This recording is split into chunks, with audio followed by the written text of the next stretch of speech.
Eu gostaria que você abrisse a sua Bíblia no livro dos Salmos, Salmo de número 126.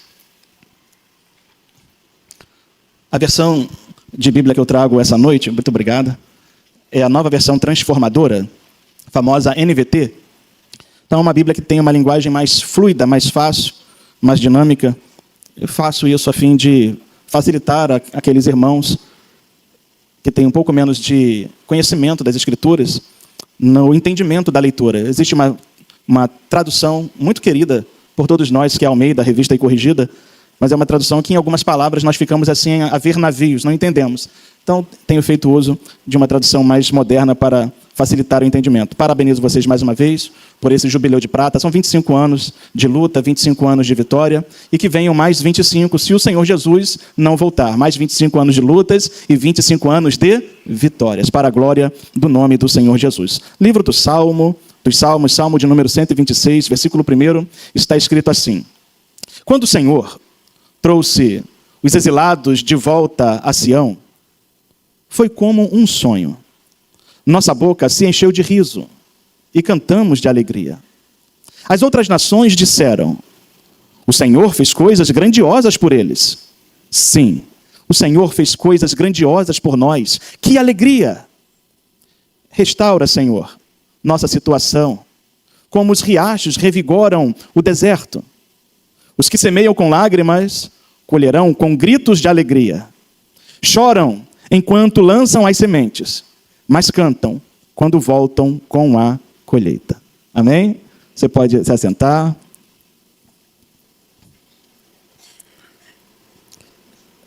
Este salmo certamente é um salmo muito adequado, muito conveniente a esta celebração de aniversário.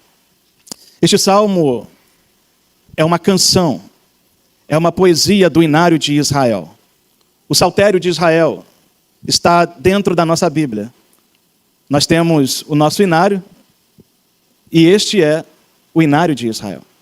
E este salmo, ele está inserido dentro de outros 14 salmos, que são chamados e conhecidos como os cânticos ou salmos de peregrinação.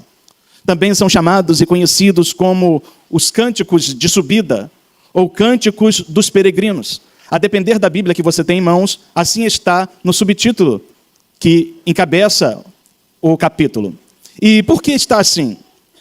Os judeus, eles tinham por hábito, segundo a liturgia de suas festividades, reunirem-se durante 3 vezes ao ano, naquelas que eram as principais festas para os judeus. As festas eram a festa da Páscoa, a festa do Pentecoste e a festa dos tabernáculos. E durante este período festivo, dessas 3 festas que ocorriam ao ano, os judeus saíam de onde estavam, de onde moravam, e se dirigiam à cidade de Jerusalém para ali cultuarem o Deus vivo, o Deus de Israel. E quando eles assim o faziam, eles se dirigiam à cidade de Jerusalém. E ali chegando, eles dirigiam-se ao templo do Senhor, naquela colina que é chamada de Monte Sião, o monte ensolarado de Deus, a colina em que Davi conquistou dos jebuseus, a colina em que Davi determinou que se construísse ali o templo do Senhor por ordem de Deus. E ali os judeus se empilhavam aos montes, aos milhares, e haviam grandes escadarias que davam acesso à subida do templo. E por isso recebiam estes cânticos este nome: cântico da subida, ou cântico dos degraus. Da subida porque eles estavam subindo em direção a Deus, em direção ao culto, e isto era motivo de alegria, era motivo de festejo, era motivo de engrandecimento. O salmista do Salmo 42 diz, no seu momento de lamúria, de tristeza, que ele se lembrava de quando ele ia à casa de Deus, quando ele ia festejar ao Senhor, no meio da multidão. Ele está se lembrando de uma dessas festas. E hoje estar aqui com vocês, e vocês estarem aqui com os vossos pastores, também é motivo de alegria, porque vocês estão vindo em direção a Deus, vocês estão vindo em direção ao Senhor Deus, Criador dos céus e da terra. Vocês estão se dirigindo em uma ascendente, em uma subida, para cantar louvores e adorar aquele que vive para todo sempre. Era cântico dos degraus porque aqueles judeus, eles se posicionavam nos degraus, como aqui há esses degraus. Porém, os degraus da subida do templo eram diferentes. Enquanto esses aqui são simétricos, aqueles eram assimétricos. Havia um degrau mais largo e havia um degrau mais curto. E isso fazia com que eles fossem mais devagar, esperando uns pelos outros. E nos degraus mais largos, os sacerdotes, os levitas, paravam-se ali imponentemente e começavam a entoar os salmos de adoração ao Senhor. Começavam a cantar os cânticos dos peregrinos. É chamado cântico dos peregrinos porque os judeus vinham de longe, vinham de fora de sua terra. Eles não eram moradores dali. Nós também estamos aqui parados nesses degraus, parados nesse átrio para cantar e adorar o nome do Senhor. Nós também somos peregrinos. Pedro nos chama de forasteiros e peregrinos neste mundo. Significa dizer que nós não pertencemos a este lugar. Nós somos de uma pátria melhor, nós somos de uma cidade melhor, nós somos de cima e não somos de baixo. Então nós temos como exemplo este episódio maravilhoso do povo de Israel que muito tem a nos ensinar nesta noite. Estes homens, estas mulheres, que para lá se dirigiam, faziam isso ritualmente, liturgicamente, 3 vezes ao ano. Como nós também estamos fazendo hoje, uma celebração litúrgica por causa de mais um aniversário. E o aniversário que se comemora esta noite aqui, embora seja importante, não é o aniversário das paredes, não é o aniversário do granito bem assentado, ou do ar-condicionado que nos deixa confortavelmente aqui, dentro de um clima agradável, não. O aniversário que se celebra aqui esta noite é o aniversário das vidas que aqui congregam, das vidas que aqui já passaram, das vidas que aqui já nasceram, das vidas que aqui já foram sepultadas. Todos estes estão arrolados, estão inseridos na história da igreja do Nazareno em Nilópolis. Este aniversário é por causa de você. Esta celebração ao nome de Deus é por sua causa que está aqui esta noite. E por aqueles que não puderam vir, que já vieram outros dias da semana. Segundo o Dr. Barnes, como consta no comentário bíblico de Beacon, este salmo lidera outros 2 salmos, que é o Salmo 127 e o Salmo 128. Ou seja, há uma trilogia, os quais ele intitula de Retorno e Restauração. E estes salmos estão baseados em libertação, reconstrução e repovoamento. Libertação, no Salmo 126, o Senhor está trazendo de volta aqueles que estavam cativos, aqueles que eram prisioneiros na Babilônia, aqueles que estavam no exílio. Deus os libertou e os está trazendo de volta para a sua pátria, para a sua terra. É um salmo, o Salmo 127, um salmo de reconstrução, pois assim começa a passagem: se o Senhor não constrói a casa, em vão trabalham os construtores. Se o Senhor não edifica a cidade, em vão trabalham aqueles que estão ali, edificando-a, guardando-a. Então é um salmo de construção, ou de reconstrução. Nós sabemos que quando Israel foi vencido pelos exércitos inimigos da Babilônia, ela foi arrasada até os seus alicerces. Jerusalém ficou irreconhecível. O templo do Senhor foi devastado, derrubado, queimado. Nós sabemos isso pela história bíblica, sabemos isso pela história extra-bíblica. Neemias, muito tempo depois, estava lá servindo ao rei da Pérsia, na fortaleza de Suzã, quando ele recebe a visita de um de seus irmãos e alguns amigos, que vieram lhe pedir ajuda, dizendo: a cidade dos nossos pais, do sepulcro de nossos pais, está destruída, está arrasada. As portas consumidas a fogo, as muralhas estão fendidas, e o povo está em grande miséria, o que fez Neemias cair em choro, em pranto, de joelhos diante do Senhor. E o levou a um período longo de jejum e oração. Então, quando Deus está restaurando o povo de Israel, Deus também está reconstruindo a cidade que fora devastada, reconstruindo o templo que fora devastado. Esta noite é uma noite não somente de libertação para aqueles que precisam de libertação, mas é também uma noite de reconstrução, uma noite de restauração para aqueles que precisam de restauração. Eu não sei o que o diabo devastou na sua vida, eu não faço qualquer ideia, mas o Deus a quem nós servimos sabe e conhece muito bem aquilo que precisa ser reconstruído, precisa ser restaurado. Sejam portas, muros ou palácios, Deus irá reconstruir na sua vida. Deus irá restaurar na sua vida. E em terceiro lugar, o Dr. Barnes diz que havia também um salmo de repovoamento, pois é o Salmo 128. E esse Salmo 128 é muitas vezes utilizado como o salmo da família. É peculiarmente utilizado pelos pregadores, pelos estudiosos, como o salmo familiar. Pois ele diz: feliz é aquele que teme ao Senhor, anda nos seus caminhos. Você desfrutará o fruto do seu trabalho, será feliz e próspero. Sua esposa será como uma videira frutífera. Seus filhos serão como brotos de oliveira ao redor de sua mesa. Esta é a bênção do Senhor para aquele que o teme. Significa dizer que Deus estava fechando o pacote da bênção completamente. Pois a primeira bênção que Deus ordenou a Abraão, que é o progenitor da nação de Israel, do povo hebreu, era de que Deus abençoaria todas as famílias da terra na fé de Abraão. Então Deus não tem somente coisas físicas para realizar em nossas vidas. Deus não tem somente coisas espirituais para realizar em nossa vida. Deus também tem coisas relacionais para realizar em nossa vida. Porque o Salmo 28 fala de relacionamento familiar. E há muitas pessoas dentro da igreja hoje que estão vivendo uma fachada, vivendo um teatro. Parece que está tudo bem, mas não está tudo bem. A esposa não está feliz, o homem não está feliz, os filhos não estão ao redor da mesa, estão longe de casa, mas a bênção de Deus esta noite vai te alcançar. A bênção de Deus esta noite vai chegar na sua vida. O esposo vai se dar por satisfeito com a bênção do Senhor. A mulher se tornará feliz e frutífera, e os filhos que estão longe voltarão para perto dos pais.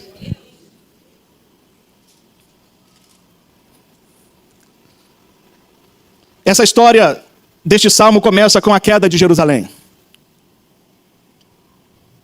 A queda de Jerusalém é um episódio trágico, fatídico, pois o povo que se chama pelo nome do Senhor havia se rebelado contra ele.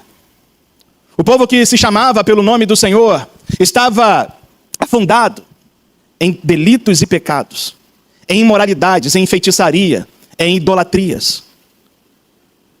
Há 150 anos antes, aproximadamente, havia caído o Reino do Norte, representado por Samaria, que foi falado há pouco aqui, aonde Eliseu foi um dos protagonistas no ministério profético, sucedendo Elias. Mas o Reino do Norte, ele foi um reino que teve uma sequência de reis ímpios, degenerados, distantes do Senhor.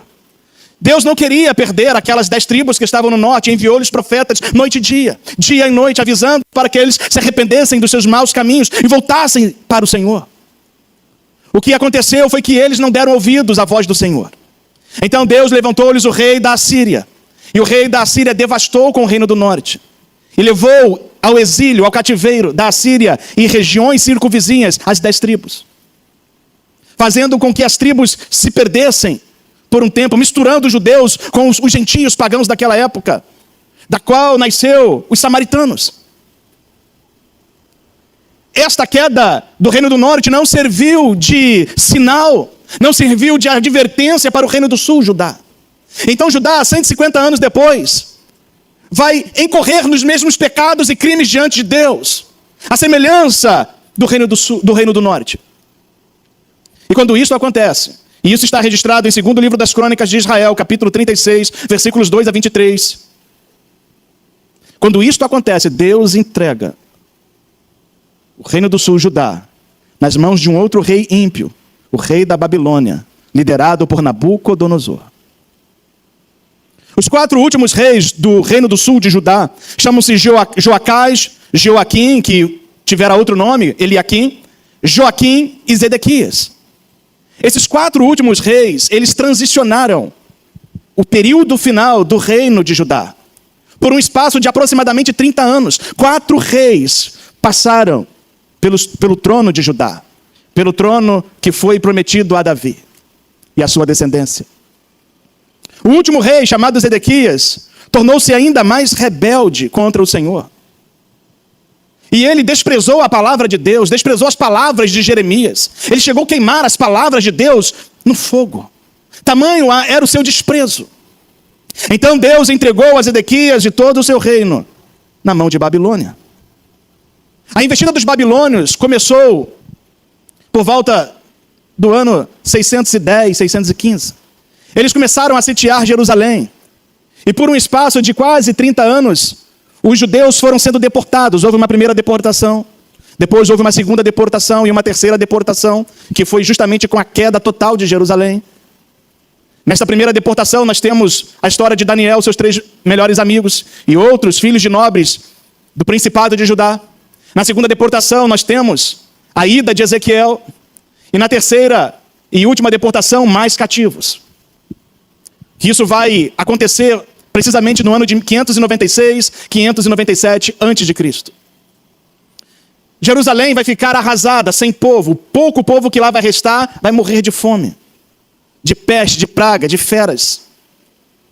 Aqueles que foram levados para o cativeiro vão amargar agora 70 anos dentro de um cativeiro, porque assim havia profetizado Jeremias. O Senhor vos enviará para além do rio, para a Babilônia, e ali vocês ficarão 70 anos. Dentro de Babilônia, Deus vai orientar ao povo para que ali esse povo construa casas, para que ali esse povo gere filhos, para que ali esse povo prospere, para que ali esse povo ore pela cidade na qual eles estão, porque Deus diz, na sua paz, vocês terão paz. Então vocês estão na Babilônia, mas orem por Babilônia. Porque se Babilônia estiver em guerra, vocês estarão em guerra. Isso é importante para nós também nesses dias.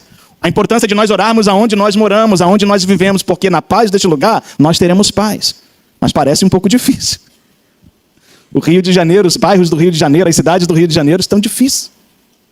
Há muita guerra, muita confusão, muito problema, muito crime, muita carnificina, mas é nosso dever orar.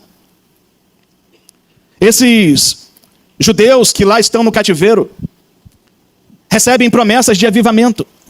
O profeta Abacuque, que profetiza um pouco antes da queda de Jerusalém, ele ora no capítulo 3 dizendo, aviva, Senhor, a tua obra no meio dos anos, a notifica, faze-a conhecida, na tua ira, lembra-te da misericórdia.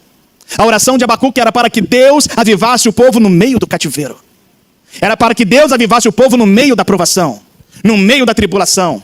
Era para que Deus interrompesse a sua ira, lembrando-se da misericórdia, porque o castigo de Deus foi o cativeiro. A ira de Deus foi o cativeiro. Então, embora nós estejamos, às vezes, sofrendo debaixo do castigo de Deus, debaixo da ira de Deus, por pecados que nós tenhamos cometido, nós podemos, no meio da nossa tribulação, no meio do nosso castigo, no meio da ira de Deus, podemos recorrer à sua misericórdia, no meio da nossa prova, no meio da nossa tribulação, nós podemos sair deste estado de letargia espiritual, de comodismo, de conformismo com este século mau, e podemos ser reavivados.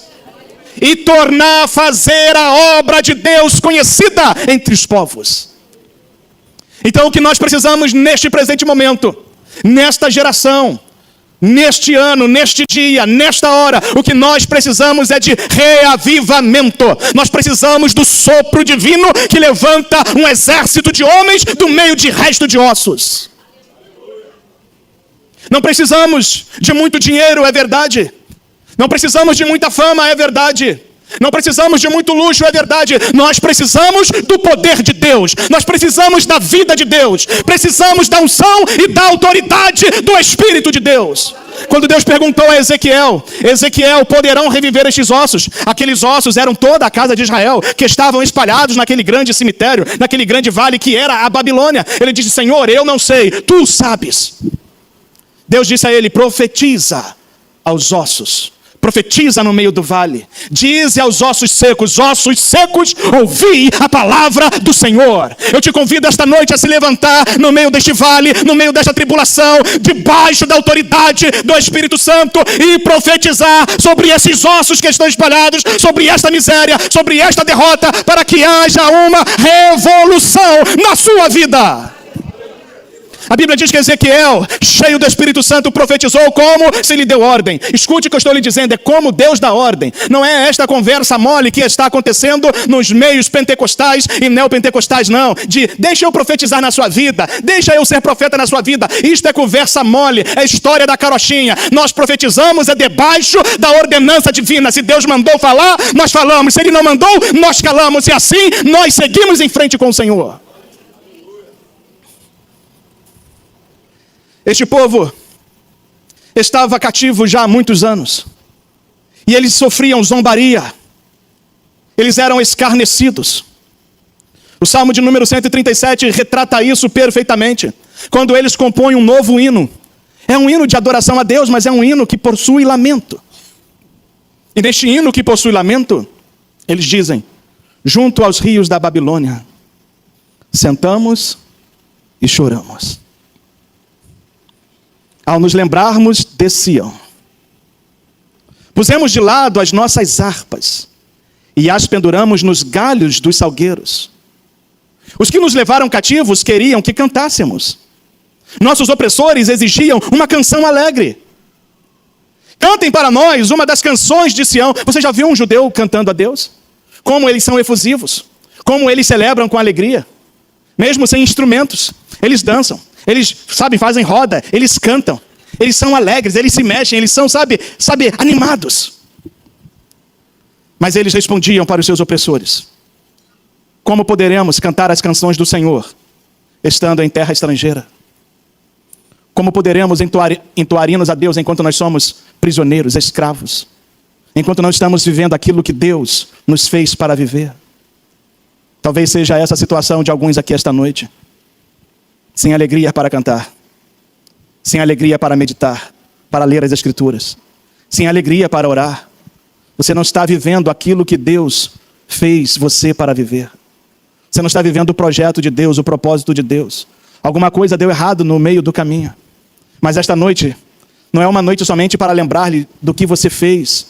Não é uma noite apenas para lembrar-lhe de onde você caiu. É uma noite para apontar-lhe o caminho da restauração. É uma noite para apontar-lhe o caminho do reavivamento.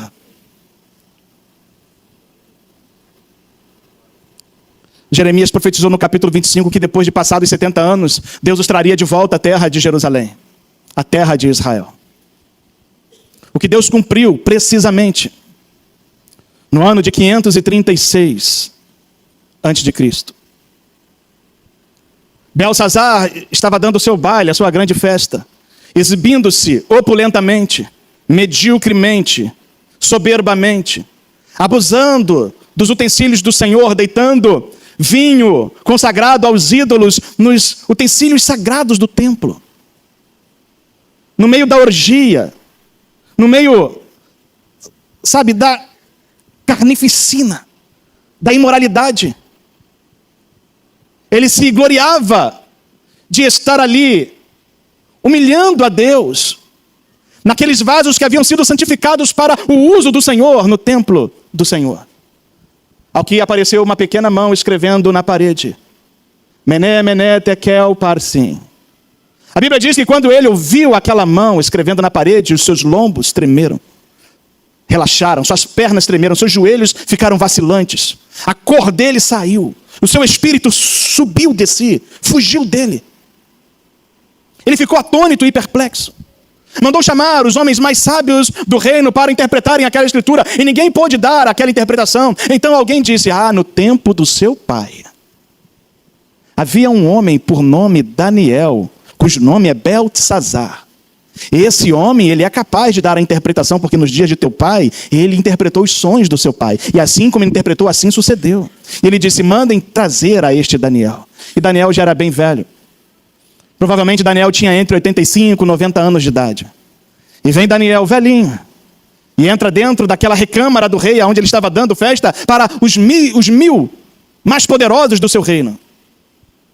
E ele diz: Daniel, você é capaz de dar interpretação a esta escritura. E se você fizer isso, eu vou te premiar, eu vou te dar ouro, eu vou te dar riquezas, eu vou te colocar aqui como o terceiro no reino. Daniel disse: Deus dará a resposta. Quanto aos teus presentes, fica para ti. E Daniel se dirigiu à escritura e pôde lê-la perfeitamente, pois ele tinha o dom de Deus, ele tinha a capacidade dada por Deus. Como cada um de vocês aqui esta noite tem uma capacidade dada por Deus, uma capacidade exclusiva. Não há ninguém melhor e nem pior aqui esta noite. Todos somos membros de um mesmo corpo. E mesmo aqueles membros menos importantes aos nossos olhos, são esses tão importantes no corpo de Cristo.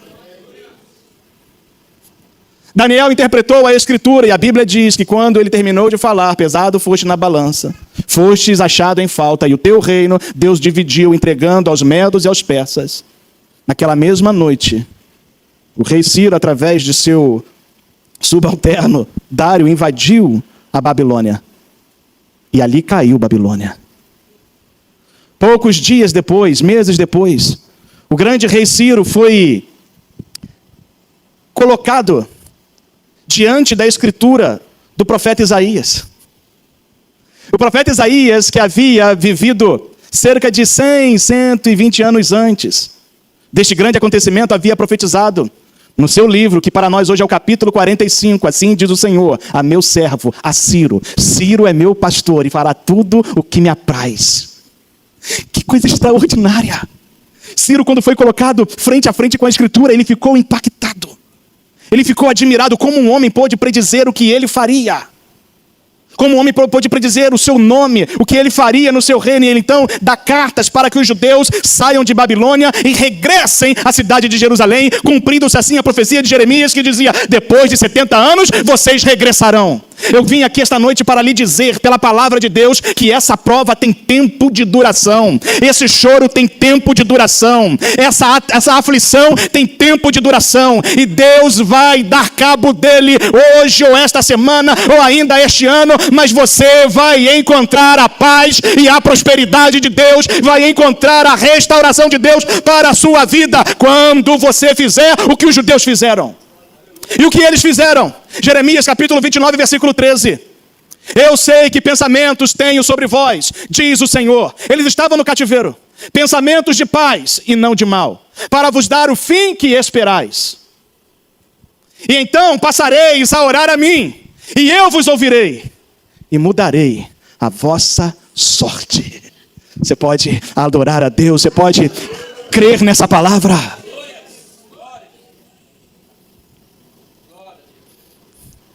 A restauração de Deus também aconteceu em 3 etapas para o povo de Israel. Quando Ciro deu a ordem para que eles retornassem e eles começaram a voltar, eles voltaram também em 3 etapas. Eles foram exilados em 3 etapas e foram trazidos de volta em 3 etapas. A primeira etapa, o primeiro retorno foi com Zorobabel. O segundo retorno com Esdras e o terceiro retorno com Neemias. E quando eles começam a regressar, é quando eles começam a cantar. Quando o Senhor trouxe de volta os exilados a Sião, isso foi um sonho.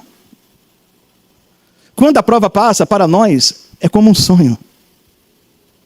É uma sensação que faz com que a gente esqueça o que a gente sofreu. Esqueça da dor. Não do acontecimento, mas da aflição. Quando Deus ele age em nosso favor, não importa as dores, as aflições que nós suportamos. A glória de Deus é maior. A graça de Deus é maior. Paulo estava sendo afligido e atribulado e ele disse: Senhor, afasta este mensageiro de mim. Senhor, tira esse espinho da minha carne. E o Senhor disse a ele: Paulo, a minha graça te basta, porque o meu poder se aperfeiçoa na sua fraqueza. O meu poder se aperfeiçoa na sua aflição. E é no meio da aflição que o poder de Deus vem sobre nós. Porque é no meio da aflição que nós buscamos mais a Deus. É no meio da aflição que nós oramos mais, jejuamos mais, pedimos mais a Deus por ajuda. Quem é que vai pedir a Deus por emprego quando está empregado? Quem vai pedir a Deus por uma cura quando está plenamente sadio? Quem vai pedir a Deus por alimento quando não lhe falta nada na sua despensa? Então Deus, vez por outra, nos permite sermos sacudidos. Nos permite sermos tirados do lugar para que nós possamos voltar a orar. Nos aproximar dele. Eles dizem que a boca deles se encheu de riso. A língua de júbilo. Eles cantam agora de alegria. Enquanto eles estavam em Babilônia, não tinham ânimo. Suas harpas estavam penduradas. Seus instrumentos estavam encostados. Não havia motivo e necessidade para cantar, mas agora eles estão cantando.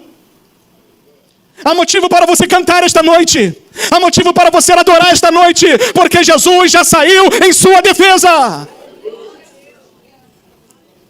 Eles regressam para a sua terra, para a sua pátria. E as nações, os povos gentios que estão em volta de Israel, dizem: o Senhor, Adonai, Adonai Eloheinu, o Senhor, Yahvé, fez grandes coisas por eles.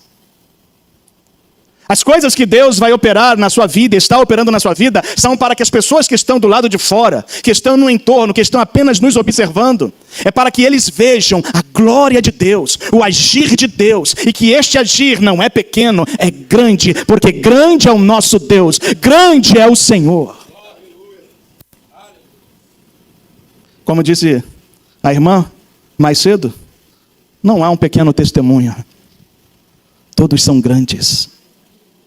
Minha esposa tem lindos testemunhos que aos olhos de algumas pessoas pode parecer pequeno, mas como é grande. Uma pequena providência, um pequeno desejo. Recentemente ela pensou assim: se eu pudesse, se eu tivesse dinheiro, eu compraria um aparelho auditivo para o meu pai. Meu sogro tem hoje 73 anos e sofre de perda de audição. E um aparelho auditivo é muito caro e nós não temos recursos, os outros filhos também não têm. E ela pensou apenas consigo mesmo: se eu tivesse, se eu pudesse, eu faria. Semana seguinte, uma amiga nossa nos doou um aparelho auditivo para que ela desse ao pai dela. E o meu sogro, que ouvia a televisão no último volume para poder compreender o que passava-se lá, agora está escutando até o barulhinho do garfo no prato.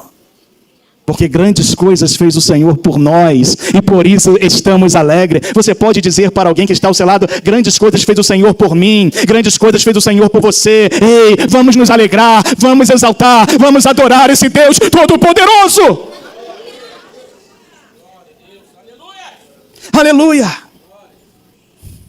A mensagem tem apenas 3 objetivos: trazer de volta os que estão longe, reconstruir o relacionamento com Deus e com os nossos familiares e abençoar a nossa família. Esta noite, estes são os objetivos de Deus para nós. Quem é que está longe, que você queria que estivesse aqui hoje? Coloque nas mãos de Deus, coloque debaixo de seu joelho, coloque na presença de Deus. Deus irá trazer aquele filho, aquela filha, aquele homem, aquela mulher que está longe, Ele trará para perto. Esta noite, reconstrua o seu relacionamento com Deus. Volte a orar, volte a ler a Bíblia, volte a cantar. E o resultado final não será outro a não ser a bênção de Deus sobre a sua casa. Eles ainda têm um último pedido a fazer a Deus. Pois eles dizem: restaura, Senhor. Restaura a nossa sorte. Traze de novo os cativos. Senhor, restaura a nossa sorte como as torrentes do Neguebe, como as correntes do sul. A minha Bíblia diz: como os riachos revigoram o deserto. E quando nós lemos a Escritura, se faz necessário um pouco de pesquisa, porque isso foi escrito em um tempo distante do nosso, para um povo diferente do nosso, com uma cultura, um estilo, um gênero literário diferente do nosso. Então é necessário você investigar um pouco mais, não apenas ficar na superfície do texto, mas procurar saber por que o autor disse assim. Então, quando nós vamos investigar um pouco mais o sentido desta passagem: restaura, Senhor, a nossa sorte, traze os nossos cativos, ou restaura como as torrentes do Neguebe ou do sul, ou como os riachos que revigoram o deserto, ele está fazendo menção a um acontecimento natural. Nos desertos de Judá, que ficam ao sul de Judá, ao sul de Israel, nas grandes temporadas de chuvas, que não são muitas, são poucas, as nuvens engrossam, se avolumam, e então elas despejam um aguaceiro, uma chuvarada no deserto, em cima das montanhas, e as águas vão descendo pelas montanhas e vão chegando nos vales áridos, desérticos. E as chuvas vêm com tamanha força, torrencialmente, e elas começam a penetrar aquele solo árido, seco, ressecado por muitos meses. E em poucos dias, aquele solo árido, ressecado, rachado, ele passa a brotar, e aquele seco deserto vira um jardim cheio de flores, virá um pomar cheio de frutos. Esses judeus estão pedindo para que Deus continue a trazer aqueles que estão longe, que Ele continue a revigorá-los, a fortalecê-los. As bênçãos de Deus para vocês esta noite não são apenas neste dia. Haverão mais e mais chuvas torrenciais de Deus para a sua vida. Os milagres de Deus para vocês esta noite não se resumem somente a este feliz dia, mas virão mais e mais restaurações de Deus para vocês ao longo dos meses, ao longo dos anos. Mesmo que esses milagres que vocês esperam aconteçam aos poucos, Deus irá realizá-los.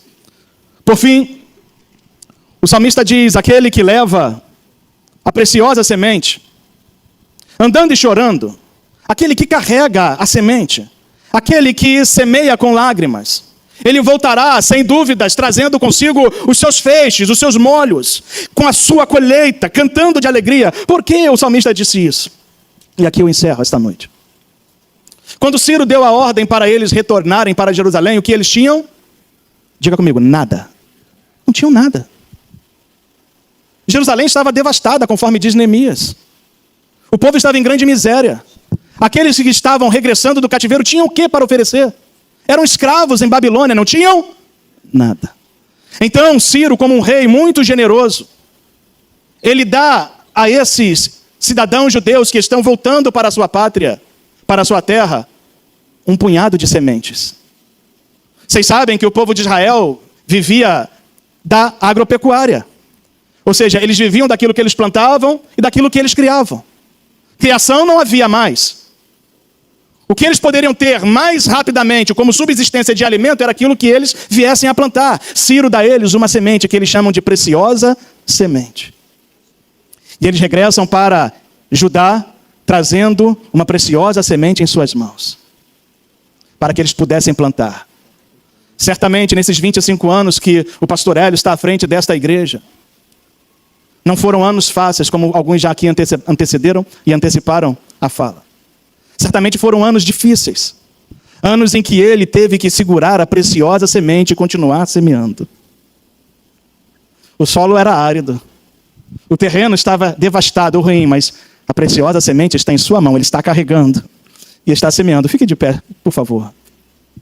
Esta noite, tudo o que eu pude fazer foi lhe dar uma preciosa semente. Tudo o que eu pude fazer esta noite foi lhe dar a preciosa semente. Pegue esta preciosa semente que lhe foi entregue esta noite e continue semeando, continue semeando, continue semeando, continue semeando. Semeie à direita, à esquerda, à frente, atrás, semeie. Você não sabe aonde vai dar, mas a semente vai dar, porque a semente não falha. A palavra de Deus não falha. A palavra de Deus não erra. A palavra de Deus sai da boca do Senhor e cumpre o propósito para o qual Ele a enviou. Que Deus lhe abençoe nesta noite. Que Deus encha a sua vida de bens e prosperidade. Que Deus continue abençoando rica e poderosamente a segunda igreja do Nazareno de Nilópolis. Que ela continue sendo uma porta aberta por Deus para a salvação e restauração de vidas.